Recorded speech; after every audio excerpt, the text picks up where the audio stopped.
Our Thanksgiving is full. Perhaps next year. Dad's message confirmed. No concern. They hadn't realized I'd acquired a $5 million ranch in Montana. I hosted 200 unknown people that day. Once the pictures appeared on Facebook, they went wild. Have you ever been told in 8 excruciating words that there's simply no room for you at your own family's table? Because I have, and what I did next shocked everyone, especially them. It was the morning before Thanksgiving, and I was just standing by my kitchen window in Seattle, coffee cooling in my hand. Then my phone buzzed. It was my dad. Just 8 words glowed on the screen. Thanksgiving's full. Maybe next year. No emojis, no explanation. I just stared at those words until my coffee went completely cold. At first glance, they seemed harmless, even practical. But behind them, that familiar chill, a coldness that had followed me my entire life. I typed back, "No worries," and hit send. 2 words, perfectly polite, perfectly neutral. The kind that hides 1,000 unspoken feelings. My thumb hovered, waiting. Maybe for a, "well, we can squeeze you in," or "drop by later." But nothing. The silence that followed was louder than any argument we'd ever had. Outside, Seattle was already buzzing with holiday energy. Car horns softened by drizzle, shop windows crammed with cinnamon pies and paper turkeys.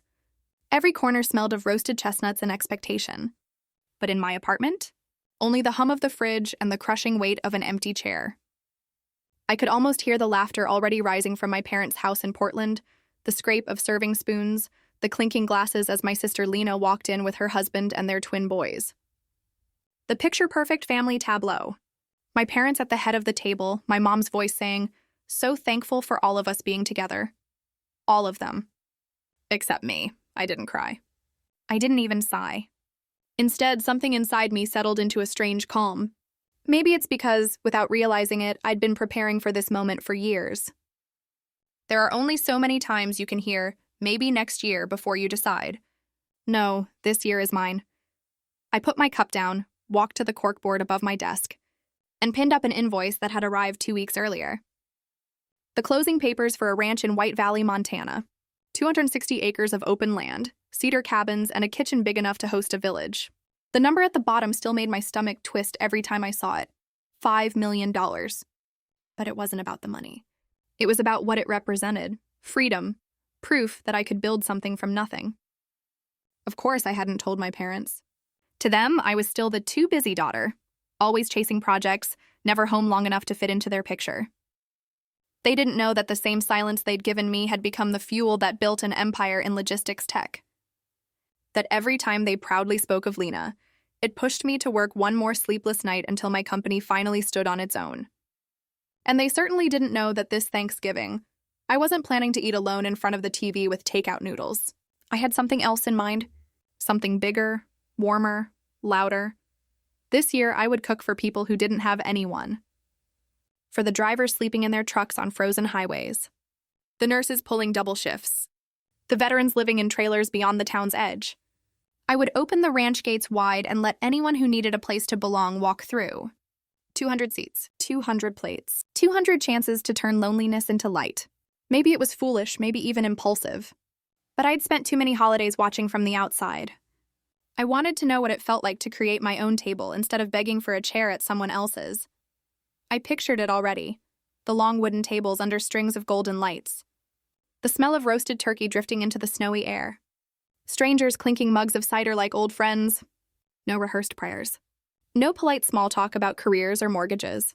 Just people grateful simply to have a warm meal and to be seen.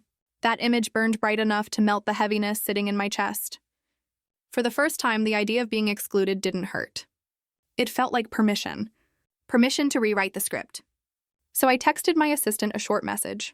Call the sheriff's office in White Valley. Ask about local shelters or anyone who needs a meal tomorrow. Then another. Find 10 more ovens. Overnight delivery if needed. The replies came within minutes. The plan was already in motion. The ache that had filled me all morning shifted into focus, into purpose. Maybe that was what Thanksgiving was meant to be all along. Not about who invited you, but about who you decided to feed. I looked back at my father's message one last time before turning off the phone. Thanksgiving's full. Maybe he was right. Their table was full. But mine? Mine was just beginning to be set. When I think back, it's almost funny how every memory of Thanksgiving in our house revolved around one thing: the table.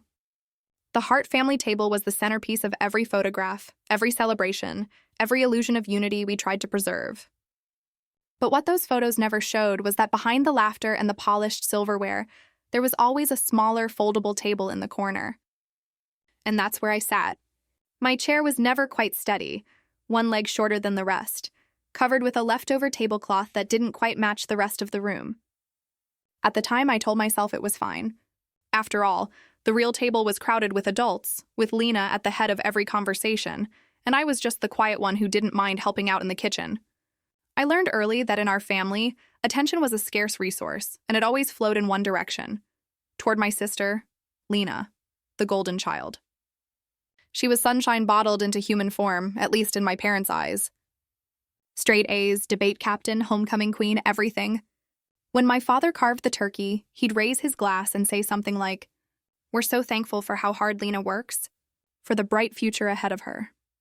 Everyone would clap, my mother's eyes glistening with pride, and someone would inevitably ask Lena about her college plans or her law internships.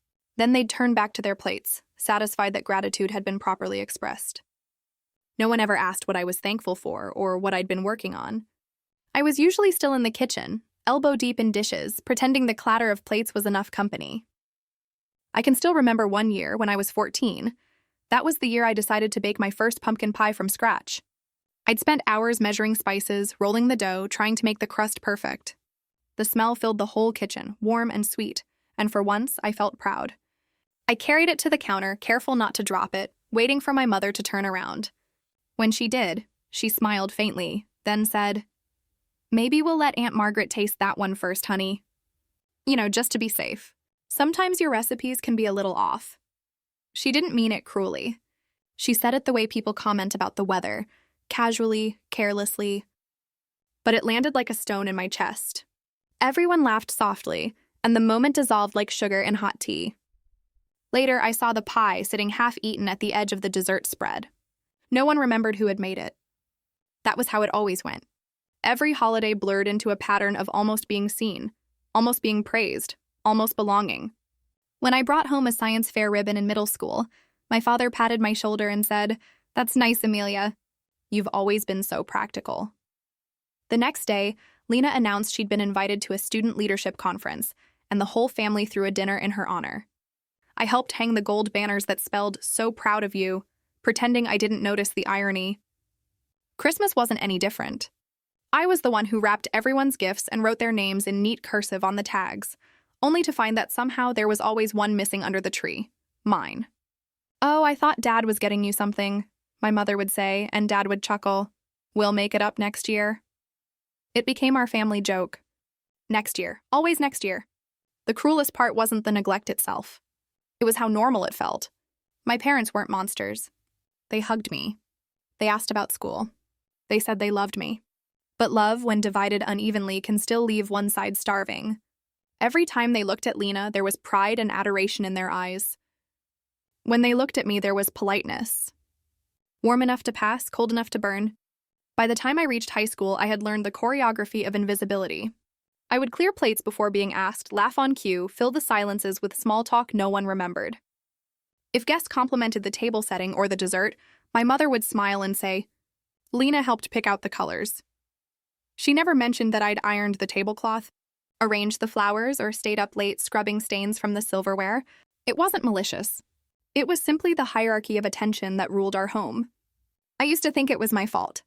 That maybe if I were louder, funnier, more impressive, I'd finally earn a place at the main table. But every attempt backfired. One Thanksgiving, I tried to join the adult conversation, sharing that I'd been accepted into an advanced computer science program at school. My father smiled vaguely, already looking toward Lena. "That's nice, honey," he said. "But have you heard? Lena's been nominated for student council president." The conversation turned instantly, and my words hung in the air, unfinished, unwanted. I excused myself to check on the pies. Somewhere along the way, I stopped trying. I built a world of my own, a quiet one. In the garage or the attic, wherever I could tinker without judgment. I liked machines because they were honest. They didn't play favorites. If something didn't work, you could fix it. If a wire broke, you could solder it back together. People weren't like that. Family wasn't like that. The older I got, the more invisible I became. When Lena graduated from college, there was a banner across the front porch, a catered dinner, a slideshow of childhood photos set to sentimental music. When I graduated, my mother posted a single picture on Facebook, a blurry snapshot with the caption, "So proud of both my girls." I remember staring at that word, both, wondering why it still felt like a consolation prize. Looking back now, I realize those years weren't just filled with neglect. They were rehearsals. Every forgotten pie, every empty seat, every maybe next year was teaching me something. How to survive without applause. How to build quietly. How to turn pain into fuel. That's why when my father's message came that morning, "Thanksgiving's full, maybe next year," I didn't crumble. I'd been preparing for that sentence my entire life. It was just the latest verse in a story I already knew by heart.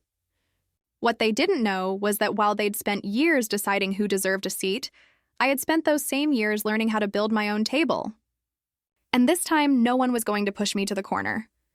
When I was 17, I thought I had finally done something that would make them proud. It was springtime, the air still cold enough to bite. I remember running home from the mailbox with the envelope pressed to my chest. The logo on it was unmistakable, Stanford University, the kind of name that silences rooms. My hands were shaking so badly I nearly tore the letter in half as I opened it. "Congratulations! You've been awarded a full scholarship." I reread the words again and again, not out of disbelief, but because I wanted to memorize the feeling, the heartbeat of being seen, even if it was just by a piece of paper. For a few minutes, I let myself imagine the scene that would follow. My parents beaming, my father calling relatives to brag, my mother, maybe even crying a little, saying she always knew I could do it. I walked into the living room, the letter trembling in my hands, ready to hand them my proof that I was worth noticing. My father was in his recliner, reading the evening paper, and my mother was folding napkins for yet another dinner Lena was hosting for her debate friends. I stood there for a moment, waiting for someone to look up. "Dad," I said finally. I got in. "Full scholarship. Stanford." I waited for the sound, the gasp, the applause, the words every child waits their whole life to hear. "I'm proud of you." Instead, my father lowered the paper halfway and frowned slightly, as if I had interrupted a thought. "Stanford? That's in California, isn't it?" he said, not unkindly but distant. "That's so far away, Amelia. Are you sure you want to go that far? It's expensive to live out there, even with a scholarship. Maybe you should look at something closer, like Portland State. Lena's already planning to stay nearby. It'll be easier for family." The word family stung more than I could bear. I wanted to tell him that this, my acceptance letter, my achievement, was supposed to be about family, about representing us, about showing that I was more than just the quiet shadow behind his perfect daughter. But the words died in my throat. My mother didn't even pause her folding. "Your father's right, honey. Being close to home means we can help you more. Plus, holidays will be easier. You know how hard it is to get everyone together." She looked at me and smiled softly, the kind of smile that was supposed to feel warm, but instead felt like being gently erased. In the doorway behind them, Lena appeared, her hair tied in a perfect ponytail, holding a tray of lemonade. "What's going on?" she asked, eyes glinting with curiosity. My mother turned toward her immediately. "Your sister got accepted to Stanford," she said. "But she's thinking about staying closer to home. Isn't that nice?" Lena's eyebrows lifted, and for a moment I thought she'd say something kind, something sisterly. Instead, she shrugged and said, "Yeah, that's probably smarter. College isn't all it's cracked up to be if you're far away from everyone." She turned back into the kitchen, and that was that. My triumph flattened into an afterthought. That night, I lay awake staring at the ceiling, the acceptance letter resting on my chest like a weight instead of a victory. I could hear Lena laughing with her friends downstairs, her voice bright, easy, beloved. I wondered what it felt like to walk into a room and have everyone light up just because you were there. I'd never known that feeling. All I'd ever known was working twice as hard for half the applause. And even then, sometimes not even that.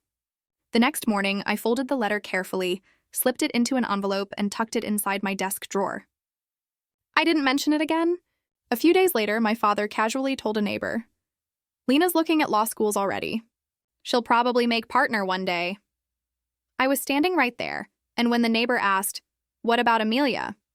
my father smiled. "Oh, she's still deciding. She's the quiet one." I remember nodding, pretending to agree, pretending it didn't cut deep. But something in me cracked open that day. It was the first time I truly understood that their approval wasn't coming.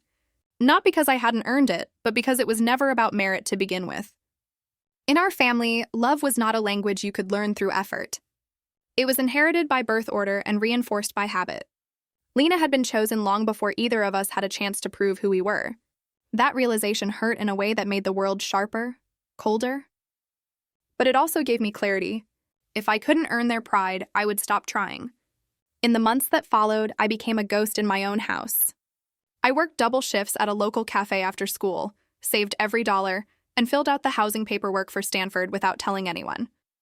I told my parents I was working on a summer project. In truth, I was preparing to leave.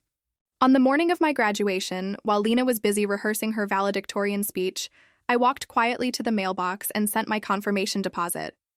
It felt like signing a treaty with myself, an agreement that from now on, I would no longer beg for space at their table. I would build something of my own, no matter how long it took. When I left for California that August, no one came to see me off. My father said he had a client meeting, and my mother hugged me quickly at the door, whispering, "Don't forget to call, okay?" Lena didn't even wake up. I carried my suitcase down the front steps alone, the morning air still heavy with mist. For a fleeting moment, I looked back at the window of our dining room. The table inside gleamed under the chandelier, perfectly set for 4. My seat, as always, was empty. I didn't know it then, but that quiet departure would become the defining moment of my life. There was no grand farewell, no tearful send-off, no family photo marking the beginning of my future. Just me, a bus ticket, and a promise. I would never again measure my worth by their applause. I would find a way to feed myself with purpose, with work, with meaning, even if no one else ever said they were proud. It took years to realize that was the night I stopped being a daughter in their story and started being the author of my own. Every mile between Portland and Palo Alto was a thread cutting clean through the old narrative. I cried a little on that long ride south, but they weren't tears of loss. They were the sound of chains finally snapping. By the time the bus crossed into California, the sun breaking over the horizon, I felt something I'd never felt before. The strange, quiet relief of freedom. I had left the table, and for the first time, I didn't look back.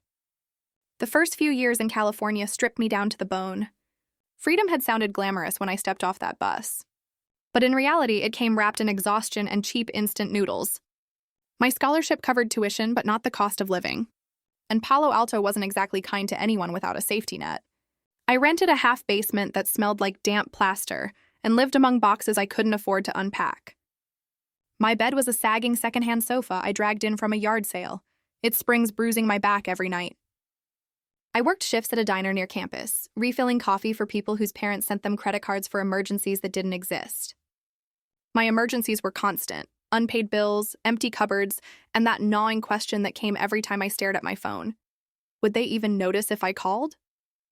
Still, I pushed through. Between classes, I learned to code because it felt like a language I could rely on. One that didn't lie, one that didn't play favorites. I studied logistic systems, fascinated by how one missing link could break an entire chain, how one unnoticed delay could ripple outward and cause chaos. Maybe it was my way of understanding what had happened to me, that even the smallest disconnects, repeated often enough, could break a family's structure completely. By my junior year, I was interning at a small transport startup, mapping cold chain routes for medical supplies. The pay was miserable, but the data fascinated me. How temperature, time, and distance could mean the difference between life and death for something as simple as a vaccine. After graduation, I stayed on full-time, working 12-hour days in a cramped office above a warehouse that smelled like motor oil. The company folded within a year. The investors pulled out, and the founders vanished with whatever they could salvage. I was left with 2 unpaid paychecks and a head full of spreadsheets. But also an idea. I'd seen how inefficient the system was, how much food and medicine went to waste because no one was tracking the last mile. If I could build a platform that predicted bottlenecks before they happened, one that could reroute shipments in real time, maybe I could change something. It was a ridiculous idea for someone with no money, no backing, and no last name that opened doors. But I didn't care. I had lived off scraps before. At least this time the hunger had purpose. I found two other dreamers. Mateo, a Cuban-American engineer who slept in his car between gigs, and June, a data analyst with a laugh like broken glass who'd been laid off from a bigger firm. We set up shop in an abandoned garage behind a laundromat. The landlord gave us a discount because he assumed we'd fail fast. For months, we lived like ghosts. We coded during the day, delivered takeout at night, and held meetings in the corner of a 24-hour diner because it was the only place with Wi-Fi and free refills.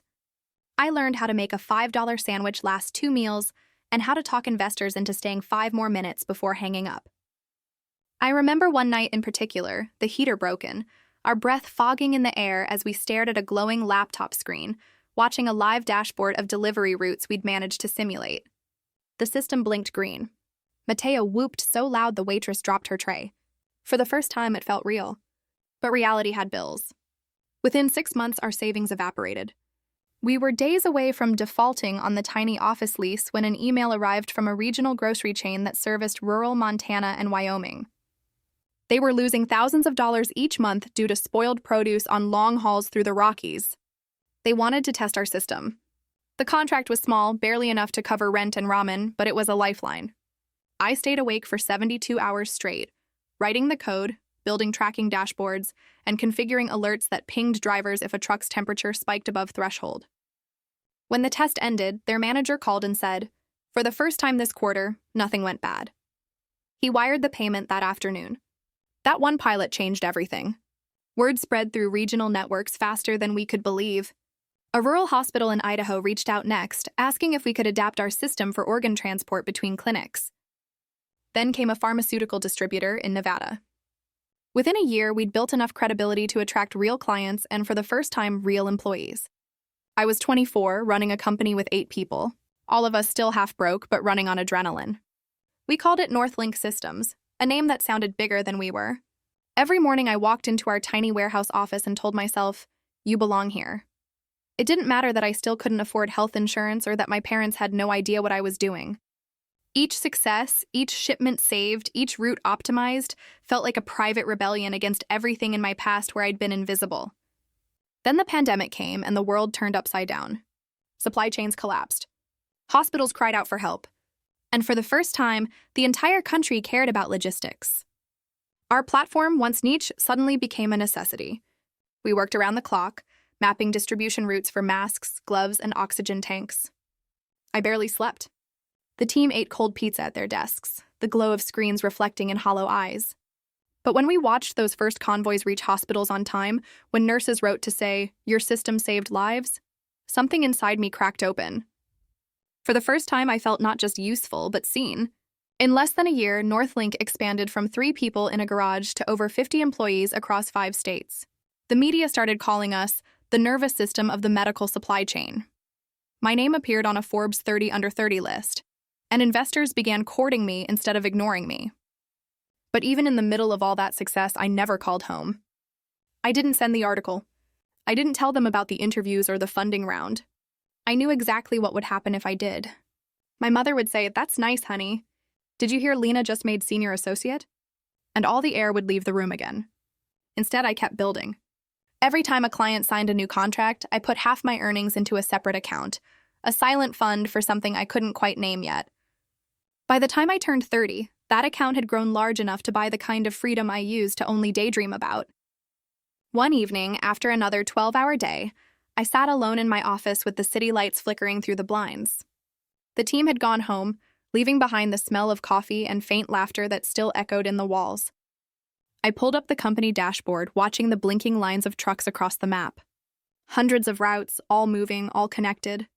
It looked like veins pulsing with life. For a moment, I thought of my family again, of the cold dinners and empty chairs, of the way silence used to fill every corner of that house. And I realized something. I had built a network out of what they'd broken. They gave me distance, and I turned it into reach. A few weeks later, when the acquisition offer came from a Fortune 500 logistics firm, $120 million, I didn't celebrate with champagne or fancy dinners. I simply closed my laptop, exhaled, and drove to the edge of the city where the skyline faded into farmland. I sat there until the stars came out, tracing constellations like roots across the sky. I didn't need their applause anymore. I didn't need their table. What I needed was space. Somewhere quiet enough to hold everything I'd built and everything I'd lost. A place where no one could tell me I didn't belong. That night, for the first time, I allowed myself to dream of land. Open, unbounded land where winter snow could fall without judgment. I didn't know it yet, but that was the first night the ranch began taking shape in my mind. It wasn't revenge I wanted. It was peace. And I was finally rich enough to buy it. When I first drove up the narrow dirt road that wound through White Valley, Montana, I felt like I'd stepped into another world. The air was thinner here, sharper, each breath cutting clean through the noise I'd carried for years. The land unfolded endlessly, a patchwork of golden prairie brushed by wind and shadow. To the west, rows of dark pine climbed toward the snow-dusted peaks of the Bridger Range.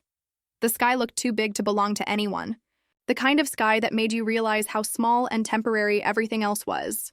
The ranch sat in the hollow of a valley where the morning fog gathered like silk. The house itself was a sprawling, cedar-clad structure, its wide windows facing east to catch the sunrise. It had been abandoned for years when I bought it. Dust thick enough to write your name in, shutters hanging crooked, the smell of wood smoke still faintly trapped in the walls. But underneath the neglect, it felt alive, waiting for someone to listen. I walked through every empty room, my hand brushing the surfaces, tracing stories that hadn't been told in a long time. The floorboards creaked under my boots as if they were whispering, "You made it. You're home." The first room I restored was the kitchen. It was enormous, with an open hearth and a double oven built into the stone wall. I'd never had a kitchen like that, one where you could cook and still see the world outside. I replaced the cracked tiles with warm slate, hung copper pans that caught the morning light, and set a long oak table right in the center. The table was the heart of it all. I'd had it custom made by a local craftsman, sanded smooth, the grain of the wood swirling like river currents. No head, no foot, no hierarchy. Just a continuous surface where everyone could sit as equals. And there was one rule I decided early. There would be no children's table, no corner table, no seat apart. If you came through my door, you belonged. I spent weeks bringing the place back to life. Every morning, I woke before dawn, wrapped in a flannel coat and brewed coffee as frost spread across the windows. I'd step out onto the porch to watch the sun climb over the ridge, painting the fields gold. Some days, wild horses passed along the fence line, their breath silver in the air. I learned the rhythm of the land, the crunch of frozen soil, the scent of cedar after rain, the silence that hummed like a heartbeat beneath everything. By late fall, the house was no longer a ruin. The walls gleamed with fresh stain. The fireplaces burned clean, and the pantry smelled of pine and flour. I'd built a cold storage room beneath the kitchen, its shelves lined with jars of pickled vegetables, sacks of flour, and enough coffee to survive a siege. When I closed the heavy door, the air turned cold and still, reminding me of the warehouses I used to map. Except this time, the logistics weren't about profit. They were about preservation, about keeping something warm alive through the long winter. Outside, I strung maple leaf banners across the porch beams, their deep reds and ochres fluttering in the wind. They weren't just decorations. They were promises to fill this place with life again, to turn the hollow echo of solitude into something sacred.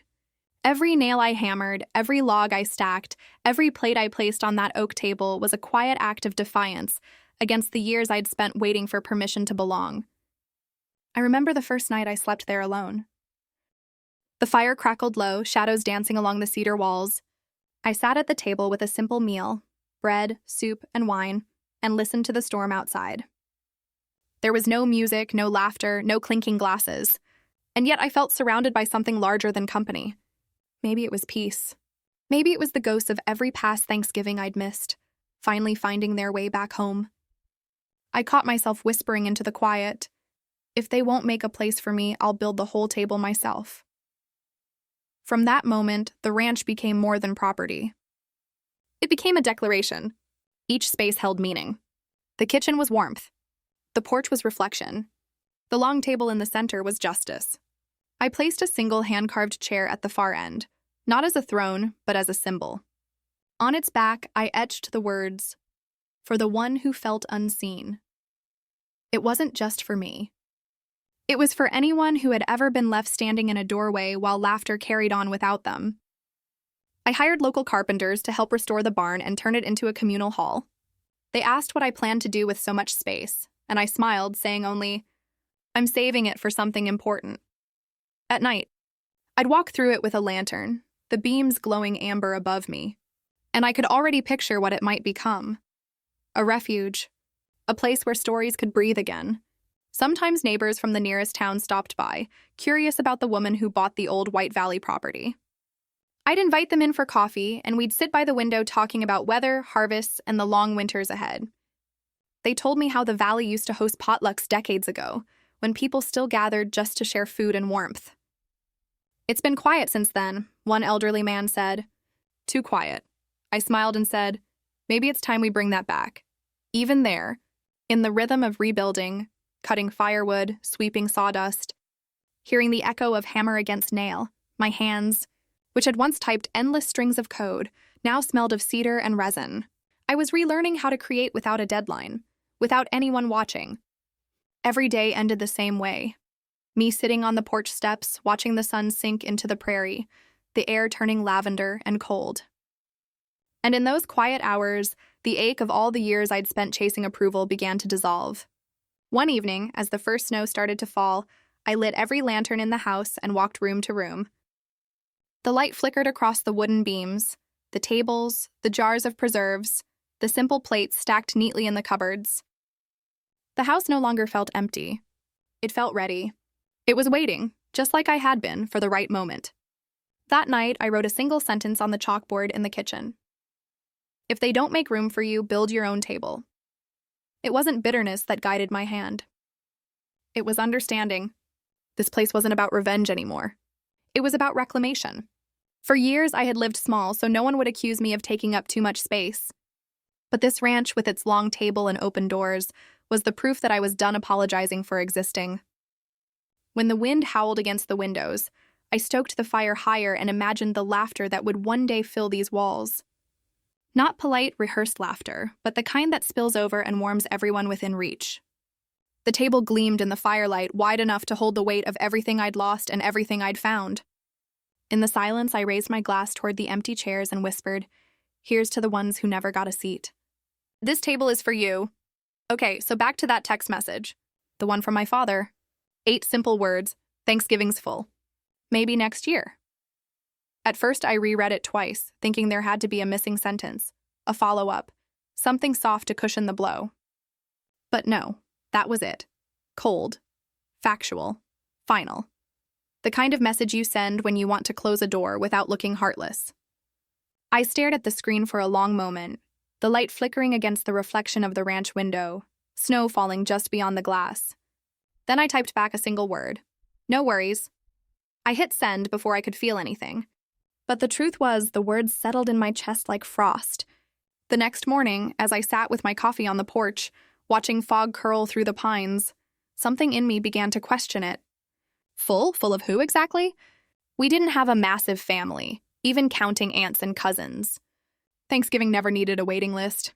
I tried to tell myself maybe they were keeping things small. Maybe it wasn't personal. But the ache of familiarity said otherwise. I knew the pattern too well. Simplify the guest list, leave me out, justify it later. I scrolled through my phone, hovering over my younger brother's name, Ethan. He wasn't cruel, just compliant. Always too eager to please the people who had made him their second favorite. He was the middle ground between golden and forgotten, though he leaned heavily toward Lena's light. I pressed call. He picked up after 3 rings, his voice too casual, like he'd been expecting this. "Hey sis, everything okay?" "Yeah," I lied. "Just wanted to check. Are you guys really not having Thanksgiving this year?" "Dad said it's full." Silence stretched on the line for a moment. Then came a soft sigh. "Oh, he said that." "Yeah, he did." Ethan exhaled again, slower this time. "Well, they're having it, just smaller, to keep it simple. Lena's family's coming up from Seattle, so it's mostly them, plus Mom's sister and a few of Lena's friends. So, it's full." "I guess that's one way to put it," I said flatly. He hesitated. "I guess." For a few seconds, neither of us spoke. The sound of the Montana wind filled the silence, a low howl pressing against the phone speaker. "What about Aunt June?" I asked finally. "Grandma?" "They're not invited either?" "No," Ethan admitted. Dad said it'd be too crowded. He paused. I think they're kind of letting Lena handle the guest list this year. You know how it is. I did. I'd known how it is since I was old enough to count chairs around the dining table. Thanks for being honest, I said quietly. And don't worry, I won't make it awkward. Amelia, he started, but I ended the call. I didn't want pity, not even from him. I sat there for a long time, staring at the snow-covered hills beyond the fence line. The sky was pale gray, the kind that looked almost white until the sun broke through. It reminded me of all the Thanksgivings past. Me at the foldable table in the corner, the overflow seat, while my sister carved the turkey under the glow of chandeliers, and everyone toasted to her latest success. That ache had once hollowed me out. But now, in this vast, quiet land, the pain didn't echo. It transformed. I realized something in that stillness. I didn't need to fight for a seat anymore. I owned the table. I pulled out my notebook and flipped to a blank page. At the top, I wrote one line. Thanksgiving at White Valley Ranch Open Table. Then underneath, in smaller letters, goal, feed 200 people. Not guests. Not family. People. Anyone who needed warmth, food, or a reminder that they still mattered. I would fill this valley with laughter and clinking plates, with music and gratitude. I would give them the Thanksgiving I never had, the kind that saw everyone. Within hours, I was on the phone. The first call went to Sheriff Collins, the local officer who'd helped me once when my fence collapsed during a storm. Sheriff, I'm hosting an open dinner at my ranch this Thanksgiving. For anyone who doesn't have a place to go.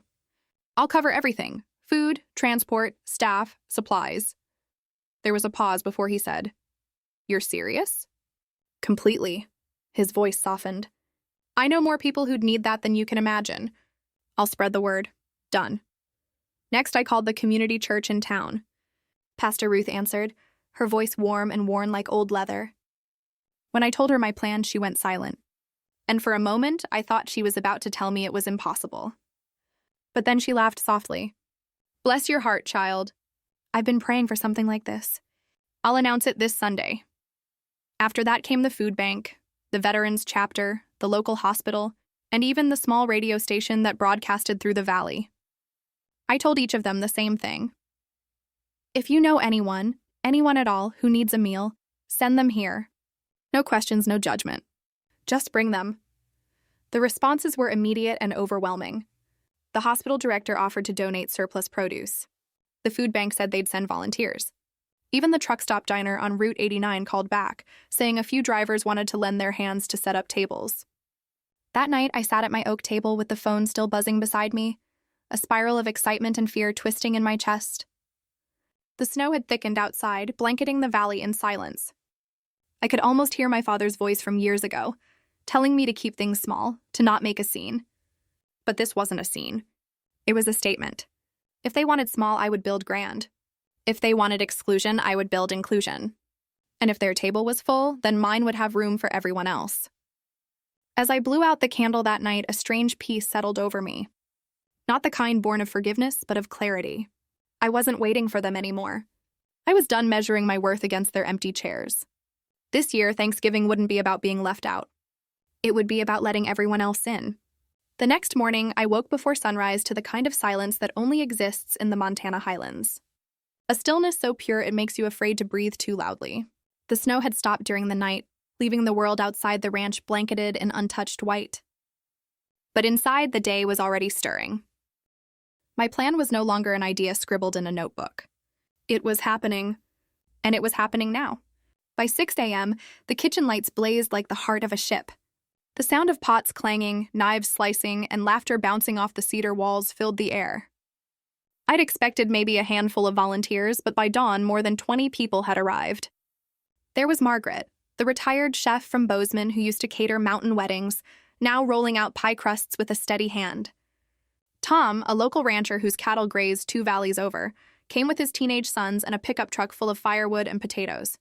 Elena, a nursing student, showed up straight from her night shift, still in scrubs, her hair tied up, eyes tired but glowing.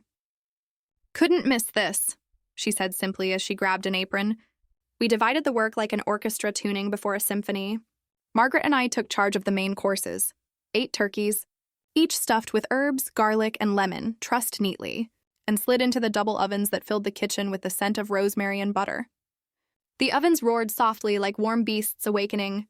On the long counter, we peeled and mashed 60 pounds of potatoes, their steam clouding the windows. Someone whisked gravy in a giant copper pot while a group of high school students tackled the green bean casseroles and cranberry relish, laughing every time something spilled. I heard someone say, "This feels like home," and I almost had to step away for a second. The cold storage room, which I had stocked weeks earlier, turned into a command center of generosity. Donations began arriving faster than I'd imagined. Crates of carrots, bags of onions, sacks of flour, and even extra turkeys from a nearby farm. The door swung open constantly as volunteers carried boxes in and out, stamping snow off their boots. The local bakery dropped off dozens of loaves of bread, still warm, and a truck driver from Billings arrived with a cooler full of fresh milk saying, "Figured someone might need it more than me this week." I stood there in the middle of it all, the chaos, the heat, the scent of cinnamon and roasted herbs, and realized how strange it felt to finally be part of a family. Even if this one had been built entirely from strangers. By noon, we had 40 pumpkin pies lined up along the counter like orange suns, their golden crusts flaking under the touch of air. In the corner, 2 volunteers simmered apple cider with cloves and cinnamon sticks, the aroma swirling through every doorway. The ranch, once quiet and solemn, had become alive, every room pulsing with motion and laughter. I made sure the kitchen stayed open to everyone. No doors closed, no curtains drawn. From the great hall, you could see the volunteers cooking, their hands moving quickly, sleeves rolled up, faces flushed from the heat. I wanted it that way.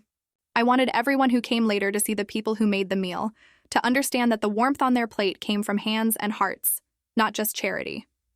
In the grand hall, I began setting up the dining space. The long oak table, sanded and polished, stretched across the room like a wooden river.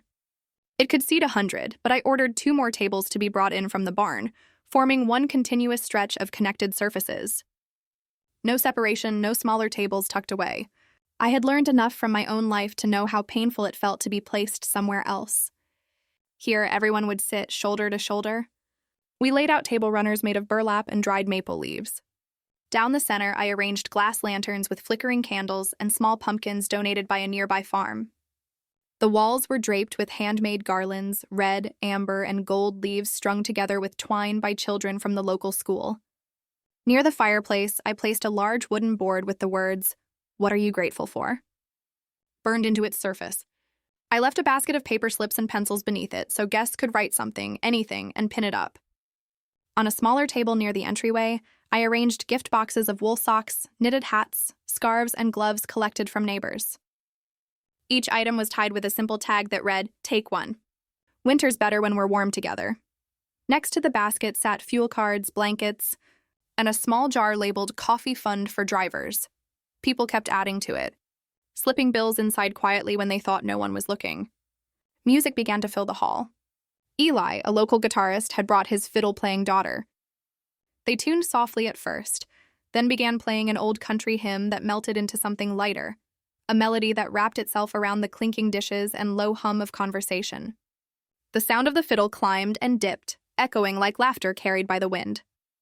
Children who had come with their parents from town sat on the rug near the fire, coloring maple leaves cut from paper, their crayons rolling across the floor.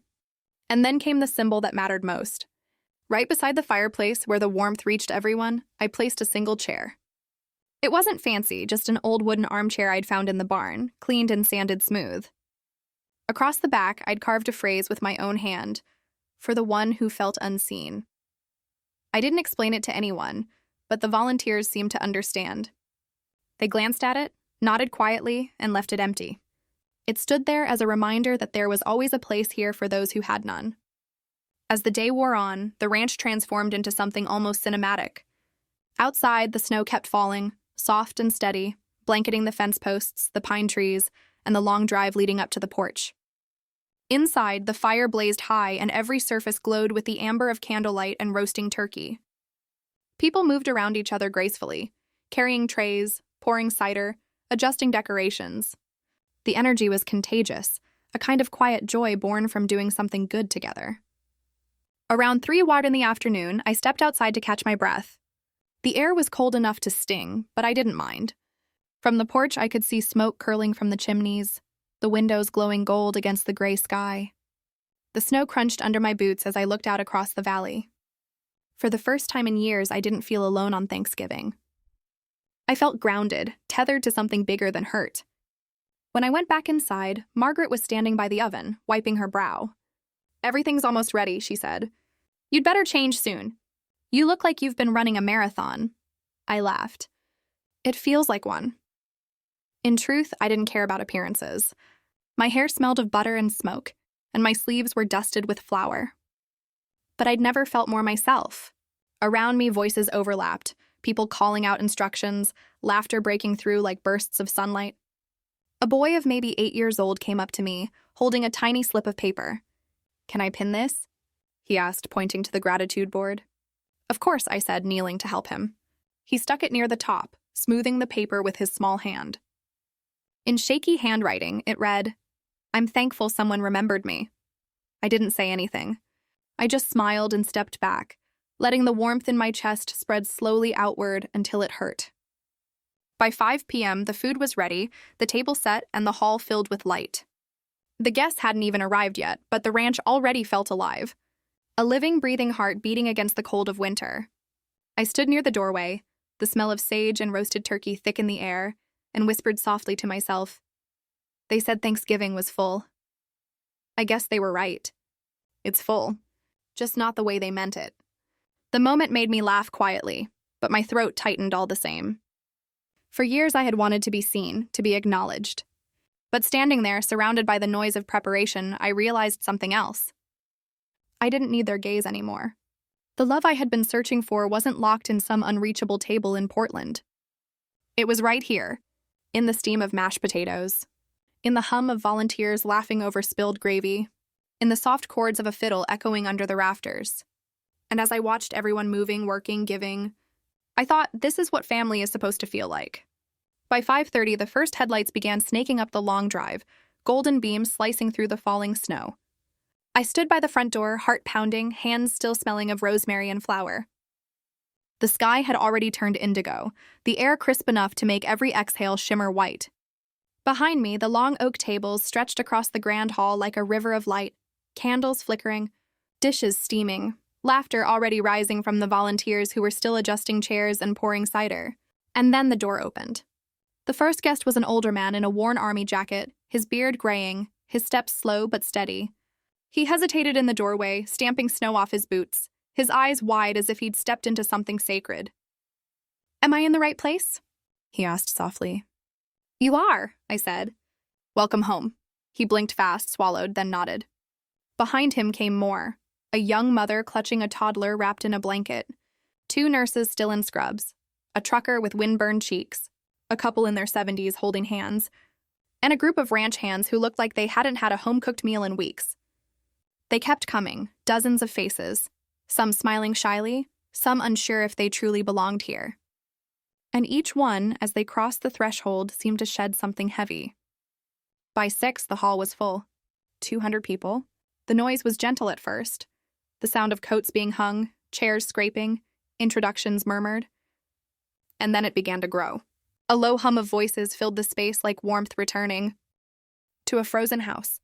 The band in the corner struck the first note, the fiddle dancing softly above the crackle of the fire.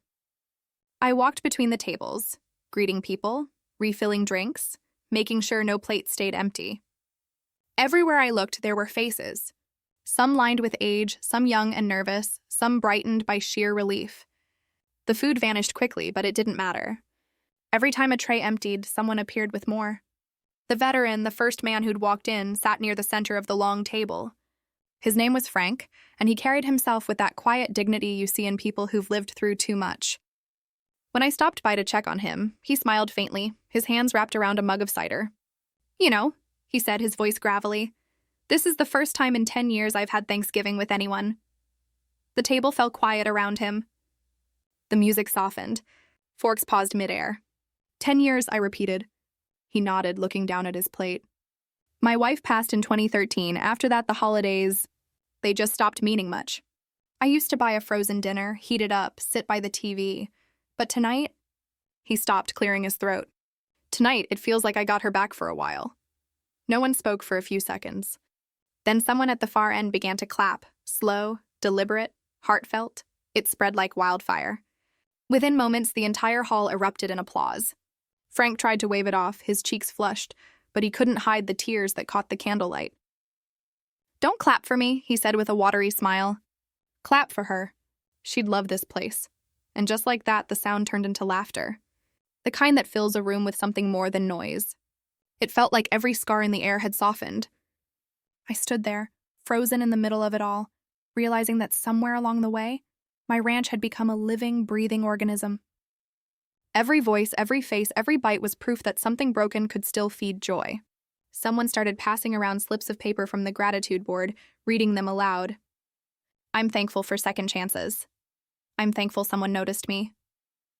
I'm thankful I'm not eating alone this year." Each one drew murmurs, nods, and even a few tears. I caught Margaret wiping her eyes with her apron, muttering, "Don't mind me. It's just the onions." But everyone knew it wasn't the onions. As the night went on, the musicians shifted to livelier tunes. "Take Me Home, Country Roads," followed by an old folk song about coming home for the holidays. People began to sing, hesitant at first, then louder, freer. A child climbed onto his chair and began clapping along. A nurse sat down her plate to dance with a little girl in red mittens. 2 truck drivers tried harmonizing and failed so spectacularly that everyone burst out laughing. It wasn't elegant. It wasn't choreographed. But it was real. At one point, I slipped outside for air. The sound of music and laughter spilled out into the frozen night, echoing through the valley like a heartbeat. From the porch, I could see the glow of the windows warm against the snow. Inside, silhouettes moved, people hugging, eating, singing. For years, I looked at houses like that and wondered what it felt like to belong inside. Now I knew. When I went back in, the hall had shifted again. Someone had pulled out their phone to take a group photo. The kind where everyone squeezes in awkwardly, some half laughing, others caught mid-bite. "Come on, everyone," Elena called. "Let's show the world what family looks like." I stood in the middle, surrounded by faces I didn't know, but somehow loved. As the camera clicked, someone shouted, "Wait, one more!" Then another. Soon, people were taking pictures of everything. The kids coloring by the fire, the veterans sharing pie, the long tables covered in empty plates and crumbs. Someone tagged the local church and the sheriff's office. Someone else tagged the radio station. And within hours, the images began to spread online. By midnight, my phone was buzzing nonstop. Facebook was exploding. Photos of the ranch glowed on timelines across Montana. The long tables under string lights. The banner that read, "Everyone has a seat." The chair by the fireplace with its hand-carved words, "For the one who felt unseen." Comments poured in by the hundreds. Faith in humanity restored. Wish I'd been there. This is what Thanksgiving should be. One video, taken by a nurse, showed Frank raising his glass as everyone clapped around him. The caption read, "10 years alone." Not tonight. That clip alone was shared thousands of times. Local news picked it up by morning. And while I should have felt overwhelmed, all I felt was stillness. The kind that comes when you finally exhale after holding your breath for years. Later that night, after the last guests left and the volunteers began cleaning up, I found myself standing near the fireplace. The chair, the one carved with those words, sat empty, the firelight reflecting off its smooth arms. I walked over, rested my hand on the wood, and whispered, "Looks like they found you." A soft voice spoke behind me. It was Pastor Ruth, the same woman who'd answered my call days earlier. Her white hair glowed gold in the firelight. Her eyes kind but sharp, the kind that saw through pretense straight to the soul. She placed a hand on my shoulder. "Amelia," she said quietly, "do you realize what you've done tonight?" I smiled faintly. "Just cooked a big meal." She shook her head. "No, you gave people something they forgot existed. You gave them a place to belong. You gave them a real Thanksgiving." Her voice softened. "Not everyone gets the chance to heal others while healing themselves. But you did." I couldn't speak. For years, I dreamed of hearing words like that. Not from my mother, not from my father, but from someone who truly saw me. And now they had come, simple and unadorned. From the lips of a woman who barely knew me, but somehow understood everything. Pastor Ruth squeezed my shoulder once more before walking away. I stood there alone for a long time, watching the fire settle into embers. Behind me, laughter still lingered in the air. Faint but real. The kind of sound that burrows deep into memory. I thought about my family then. The text message. The maybe next year. I wondered if they were sitting around a polished table somewhere, smiling for photos that already felt empty. I wondered if they could hear what real warmth sounded like. Outside, the snow kept falling. Inside, my heart felt full. And for the first time in my life, I didn't envy anyone's seat. I had built my own and filled it with the world. By morning, the ranch was wrapped in the soft quiet that follows joy, the kind of silence that hums, not empties. The fire had burned down to glowing embers. The long oak table was a battlefield of crumbs and candle wax, and the scent of sage, butter, and cinnamon still lingered in the air. Outside, the snow had deepened overnight, smoothing away all footprints from the night before. As if the valley itself wanted to keep the memory unspoiled. I sat by the window with a mug of coffee, still in the same flannel shirt from last night, watching the pale light spread across the horizon. For a moment, I allowed myself to feel at peace. Real peace. The kind that doesn't need approval to exist. But it didn't last long. My phone started buzzing on the table. Once, twice, then again, faster. A flood of notifications.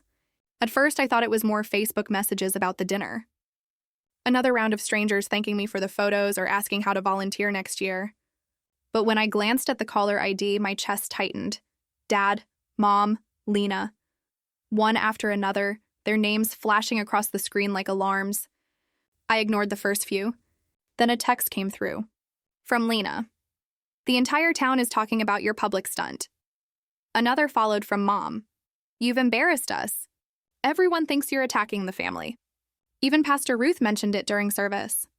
Then Lena again, sharp as a blade. Wow, couldn't just stay quiet, could you? You had to make it all about you, as usual. I stared at the screen, the words swimming for a moment before settling into something strangely distant. It was almost funny. All those years I'd spent aching to be seen, and now that they finally noticed me, it was only because the whole world had. The phone rang again. Dad this time. I let it buzz once before answering, putting it on speaker as I set it on the table. His voice erupted immediately. Amelia, do you realize what you've done? You made us look ridiculous. Everyone in town saw those photos. The papers, the church page, the local radio. They think we kicked you out, that we abandoned our own daughter. I sipped my coffee and looked out the window, the snow drifting lazily across the valley. Didn't you? I said softly. There was a sharp inhale on the line. That's not fair. Mom's voice cut in. We only wanted a simple Thanksgiving, just immediate family. You know how complicated things get. I interrupted before she could finish. Immediate family? I repeated. You mean Lena, her husband, her friends, and your church group? That's not small. That's selective. Dad's tone hardened. You're twisting this. You always do. We were trying to avoid stress this year. We thought you were busy anyway. We didn't know you'd feed 200 strangers, I said. No, you didn't. The silence that followed was thick enough to feel. I let it sit before I spoke again, my voice calm, level. You told me Thanksgiving was full, so I filled it. Mom's voice cracked, caught between guilt and irritation. You made it look like we're villains, Amelia. People think we're terrible parents. I smiled faintly, though no one could see it. Mom, I didn't say a word about you, not one. People just saw kindness and drew their own comparisons. From the other end, Lena's voice suddenly broke through, sharp, defensive. This is pathetic, Amelia. You've always had to turn everything into a performance. A ranch, 100 people? Who does that? It's desperate. I leaned back, the chair creaking softly beneath me. No, Lena, I said evenly. It's Thanksgiving. You remember that holiday, right? The one about giving. Her scoff was audible. Don't play saint. You did this to show off, to make us look bad. Before I could reply, another voice joined the line, one I hadn't heard in years. Aunt June. Somehow she'd been looped into the call. Maybe by accident, maybe on purpose. Her tone was low but steady, each word landing with the kind of quiet force that makes everyone else stop talking. Enough, she said. You've spent years setting one child on a pedestal and pretending the other was fine being invisible. Now that the world finally saw her, you're angry because it wasn't on your terms. June, this isn't your place, Mom began. But Aunt June didn't let her finish. It became my place the moment you made the table smaller and smaller until half this family had nowhere to sit, she said. For years, I watched you tell Amelia to be grateful for scraps of attention while you threw banquets in Lena's honor. And now she's built her own table, not just for herself, but for others, and you're upset because it makes your silence look loud. No one spoke. Even Lena, usually ready with a comeback, stayed quiet. The only sound was the faint crackle of the fire in my stove. Aunt June continued, her voice softening but never losing its edge. Do you know what I saw when those photos came up on my feed? I saw light, warmth, laughter. I saw people who had nothing come alive again. And I thought, finally, someone in this family remembered what Thanksgiving is supposed to mean. Dad exhaled, his voice trembling with restrained anger. You don't understand the pressure we're under, June. People talk. They talked long before this, she said sharply. They talked when you forgot to invite your own mother last Christmas. They talked when Amelia graduated and you left early to catch Lena's award dinner. You've spent your life managing appearances while she's been building substance. And now that substance is shining brighter than your decorum, you can't stand it. Her words hung in the air like smoke. For once, I didn't feel like the one defending myself. I just sat there letting her truth do what mine never could, cut through the noise. Finally, I said quietly, Dad, Mom, you told me Thanksgiving was full. And it was. It's just that this year it was full of the right people. Dad tried to speak again, but his voice faltered. You made us look human, I offered. Flawed. Maybe that's what we needed. Another long silence. Then the line went dead. I stared at the phone for a few seconds, waiting for the familiar ache of guilt to settle in. That old instinct that used to make me apologize for existing. But it never came. Instead, I felt something close to peace. When I checked Facebook later that afternoon, the post had gone viral beyond anything I'd imagined. People were tagging the ranch in their stories, writing captions like, if your house doesn't have space, Montana does. Thanksgiving done right. Proof that family isn't blood, it's who shows up. Under one photo, someone had commented, her parents must be so proud. I didn't reply. Some stories didn't need correcting. The truth was already clear in the warmth of that one picture. The long table glowing in the firelight, the old veteran smiling, the carved chair by the hearth still empty but never lonely. For once, I didn't need to explain myself. The world had already understood. The calls stopped after that night. No more angry messages. No more half-hearted explanations. Just silence, wide and clean like the snow that blanketed the valley the next morning. I let it stay that way. I had nothing left to defend. What was done had already spoken louder than any argument could. Within days, the aftermath of that dinner rippled far beyond Montana. My inbox filled with messages, hundreds of them. Truckers wrote to say they'd passed through the valley and never forgotten the smell of apple cider on the wind. Nurses sent photos of their teams wearing the scarves we'd handed out, with captions like, Best Thanksgiving ever. One message came from a small town in Wyoming. You inspired us. We're doing our own open dinner next year. Even the local paper ran a headline that made me laugh out loud. When one door closed, she built a table. And then there were the gifts. Not the kind wrapped in bows, but gestures that carried weight. The Veterans Association called to ask if they could co-host next year's event. We'll bring the grill trucks, the director said. You bring that spirit of yours. A neighboring farm offered to donate a steer. Another promised fresh vegetables from their winter greenhouse. A group of students wrote that they wanted to volunteer every Thanksgiving break. It was as if that one night had unlocked something buried deep in people. The hunger to belong, to give, to be part of something good. I spent the following week cleaning up the ranch with the volunteers who still dropped by after work. The snow never let up, but no one complained. There was a strange joy in sweeping, mopping, stacking chairs, as if tidying up meant preserving the memory itself. Every time I picked up a candle or folded a linen, I could still hear the echoes, laughter, clinking plates, the soft murmur of voices saying, "Thank you." But one evening, when the hall was finally quiet again, I sat at the head of the long oak table and realized something was still unfinished. Not anger, not anymore, just something left unsaid. A final thread hanging loose. I thought of my parents, of the years I'd spent shrinking at that kids' table, of the 1,000 unspoken words that had lived in my chest since I was 14. Maybe it was time to let them out. So the next weekend, I sent a simple text. Dinner, just us. Sunday, 6 p.m. No explanations. no expectations. When the doorbell rang that evening, I almost didn't open it. But I did. And there they were. Dad in his old wool coat, Mom clutching her purse like a shield. Their faces were careful, polite. I led them in without ceremony. No cameras, no volunteers, no long tables. Just the three of us at a small kitchen counter, 2 bowls of stew steaming in front of them. For a while, no one spoke. The wind rattled against the windows, and the fire crackled softly in the stove. Finally, I said, "I'm not mad anymore." I saw Mom's shoulders drop just slightly. "But I need you to understand what it felt like." They both looked at me, unsure. I took a breath. Every year there was a table, I began quietly. And every year there was a seat that wasn't really mine. The folding chair, the plastic cup, the leftover pie. You never said it outright, but you made it clear who belonged and who was convenient. And every time you said, "maybe next year," I believed you. Until I didn't. Dad's eyes stayed down on his spoon. "Amelia, no," I said softly. "You don't have to justify it. I just need you to hear it." There was a long pause, broken only by the sound of the fire. Finally, Dad looked up. His voice was low, almost tired. Maybe I didn't see it. "I thought keeping things easy meant keeping peace." Mom's voice followed, thin but trembling. "I thought you were okay. You always acted like you were." I nodded slowly. That was the problem.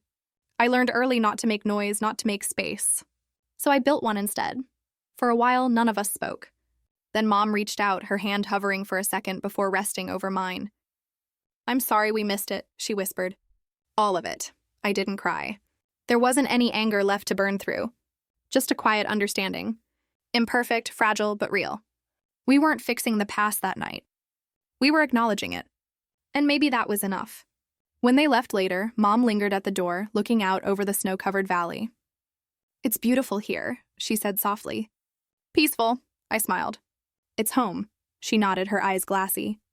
"You made something good, Amelia." After they drove away, I stood for a long time, watching the taillights fade into the dark. The ranch fell silent again, but it wasn't the lonely kind of silence anymore. It was the kind that holds space, like a deep breath before the next beginning. The following week, I hung a new sign over the barn door. Thanksgiving at the ranch open table. It wasn't just a one-time act anymore. It was a promise.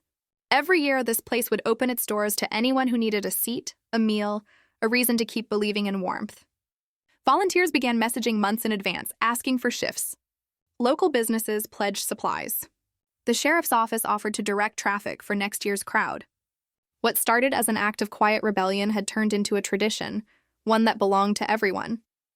And every year since, when the snow starts falling and the lights return to the valley, that same long oak table glows again with candlelight and laughter. People come from miles away. Veterans, nurses, truckers, families who can't quite make ends meet. Even neighbors who just want to share something true. No one asks who you are. No one cares who you're not. Everyone just sits down and eats. Sometimes I still get messages from strangers who saw those photos long ago. "You changed how I see Thanksgiving," they write. And every time I smile because the truth is simpler, they changed me. So, if you're watching this wherever you are, tell me, what are you thankful for this year? And where are you watching from? Because if the people you hoped would make room for you never did, it's okay. Build your own table, and leave the door open for those who truly see you.